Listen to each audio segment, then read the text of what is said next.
Hello, and welcome back to another episode of Critical Reactions with your host, Bryan. We're going to continue on with this week's theme of bands that broke up, looking at bands that broke up. Today, we're going to be checking out a band called Altar of Plagues with the song God Alone. I don't know. I don't know where my expectations should be for this one.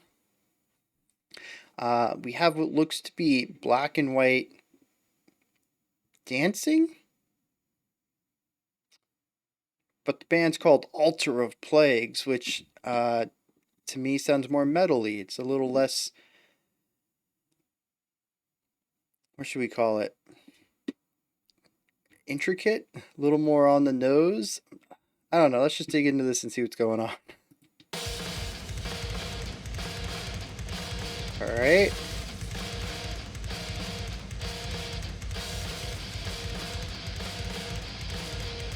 We got a 3/4 idea going on.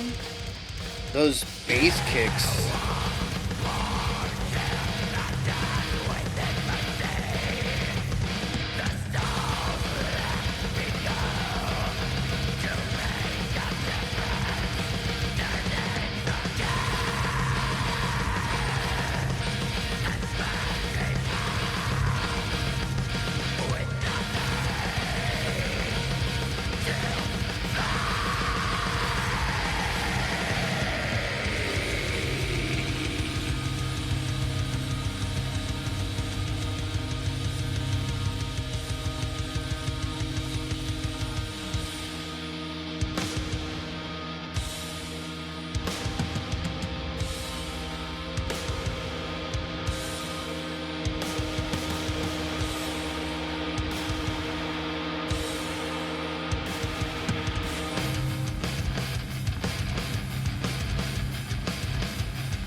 Ooh, oh, whoa, whoa, whoa, we had a rhythmic shift there.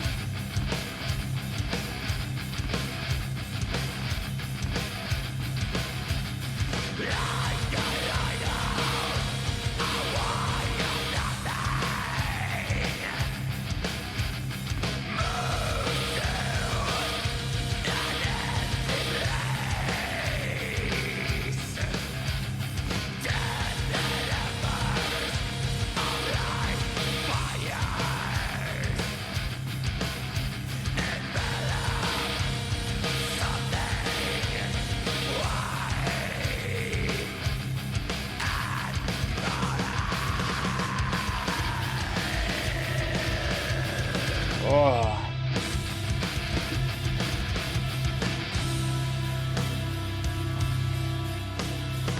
I like how this calming tone has been placed in the mix for a few bars now. So it felt very natural to go here. Oh, it's getting more and more tense.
Huh.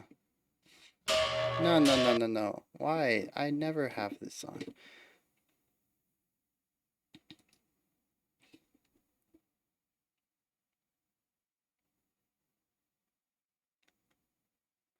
Okay. I don't wager this is going to be a very long video. This song does one thing really well for 90% of this song. We're in a 3/4 vibe. Our downbeat is silence of some sort. It doesn't need to be complete silence, but it is typically some sort of contrast to a louder sound that comes on 2 and 3 that is repeated. It's the same sound on 2 and 3. That is the rhythm, the pulse of most of this song.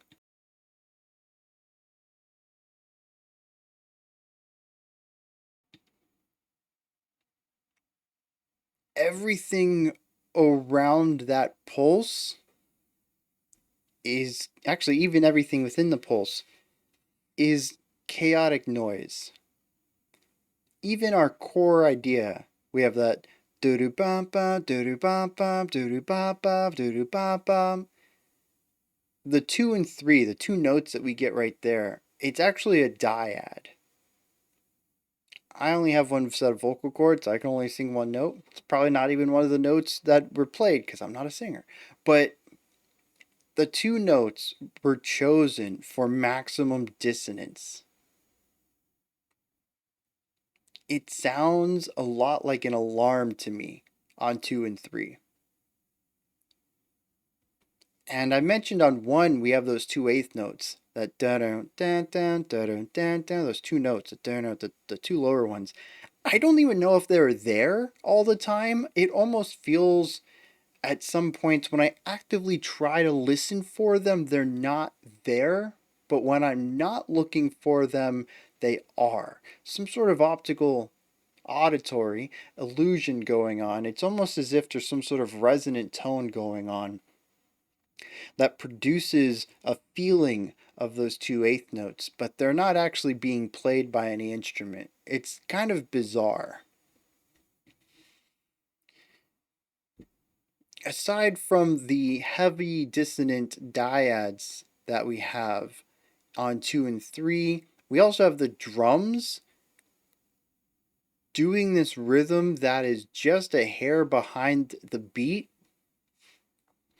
to feel rhythmically out of place, rhythmically disjointed with our core beat that we have. This 1 2 3 1 2 3, which actually kind of feels waltzy now that I think about it. But the accents are on 2 and 3, even though our bass hit, our lower tone, our empty tone is on 1. Anyways, yeah,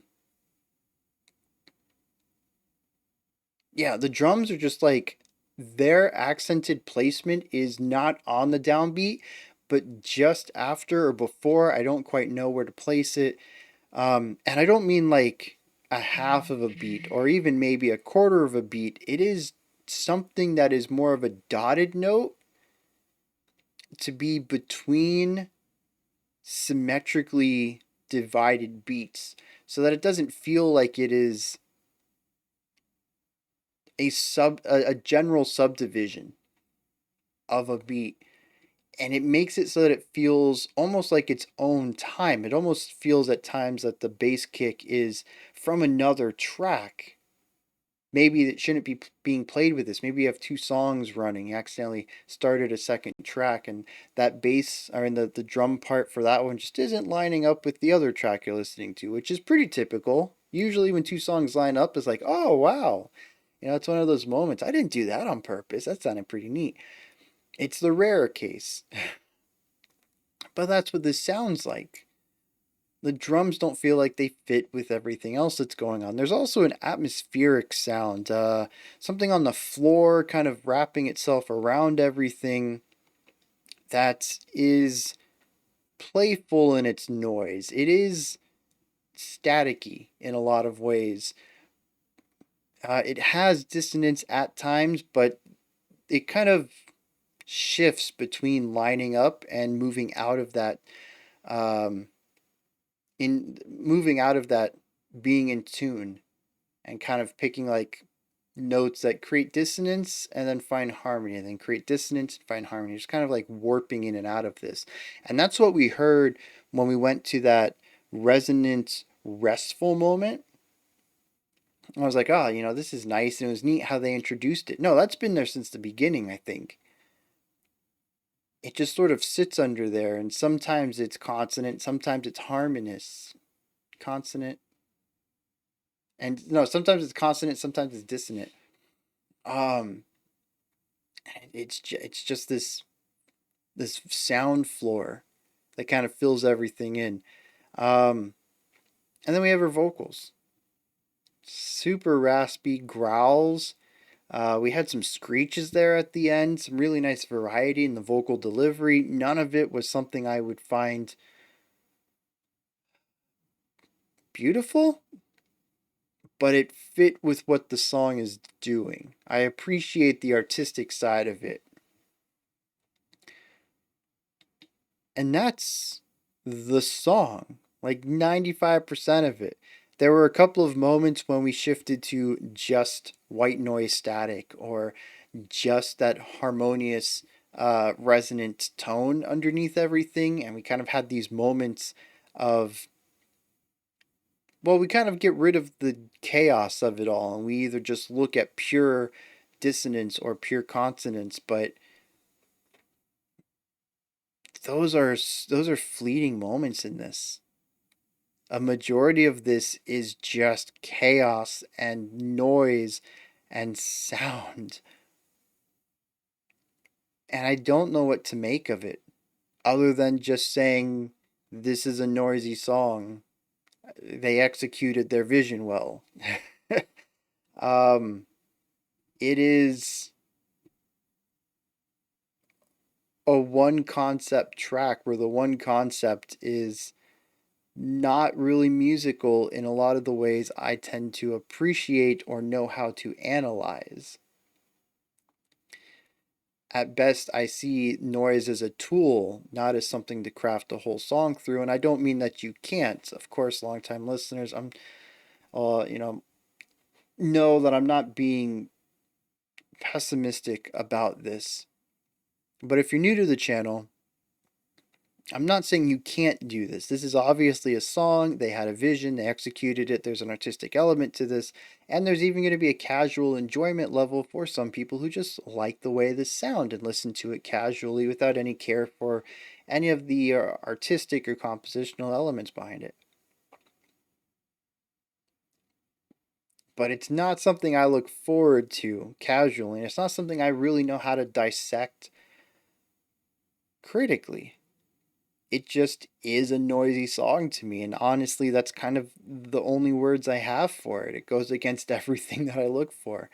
Um, I do need to make one quick note on this, though. I had mentioned my perceived concepts going into this based on the thumbnail and the band name. And I didn't think that they were something that could work well together. I still don't think they really. They kind of do, don't they? But it did exactly what I thought it wasn't going to do. It's an extreme metal track with interpretive dance for the music video, with some very clever editing to make it fit with the music. It works. I don't know why it works, but it wasn't as strange of a combination as I thought going in. I'm going to hit some lyrics. Maybe I'll have some more analysis after that. Maybe it'll give me a revelation. I don't know. 15 minutes feels short, but I really don't have a lot to say about the music. So let's dive into this and see what we can figure out from that. Nope, nothing. I'll read every single one of these words. It's not a very long song. Who was born here and danced with infancy? The stones let me go, but to make a difference, their names are kept, expecting half with nothing to find. Like a lighthouse, a wild nothing moved to an empty place, tended embers of life fires, envelop something wide and moral. It takes and leaves, flickers, heavy, growing, leached. The sun will rise, the sun has died. Both of those are spelled SON, so it isn't like the sun rises and the sun dies kind of vibe. It's both talking about a male offspring.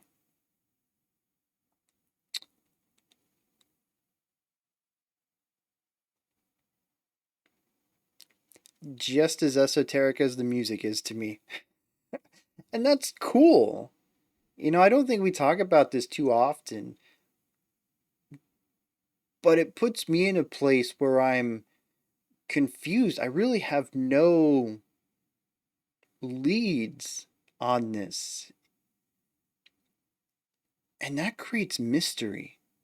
This is music that is, I understand what it is. I understand how they're crafting the sounds and how they're putting these things together, but the end result doesn't speak to me in any way. It's enigmatic. The lyrics are just as indecipherable to me. I am legitimately intrigued by what their vision is, what they're attempting to do with this song. What does it mean to them? And that creates intrigue. Makes me want to learn more about them and their music, even though I don't really like the music. Not from a casual standpoint, anyways, but at least from an artistic one, they've got my attention.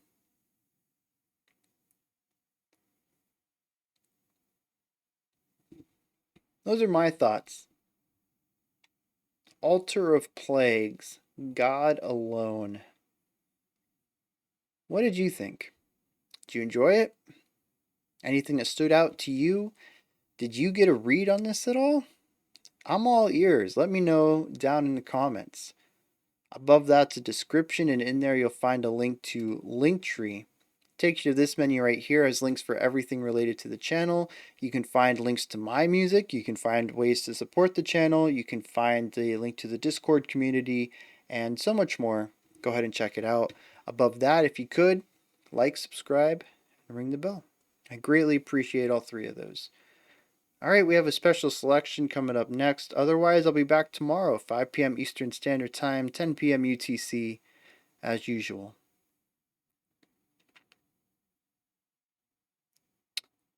I think the song's going to be stuck in my head for a while. Not because it's catchy, it just eludes me in a way. Anyways, remember to be critical, not cynical, of the music you listen to. And have a fantastic morning, afternoon, or evening whenever you choose to watch my videos.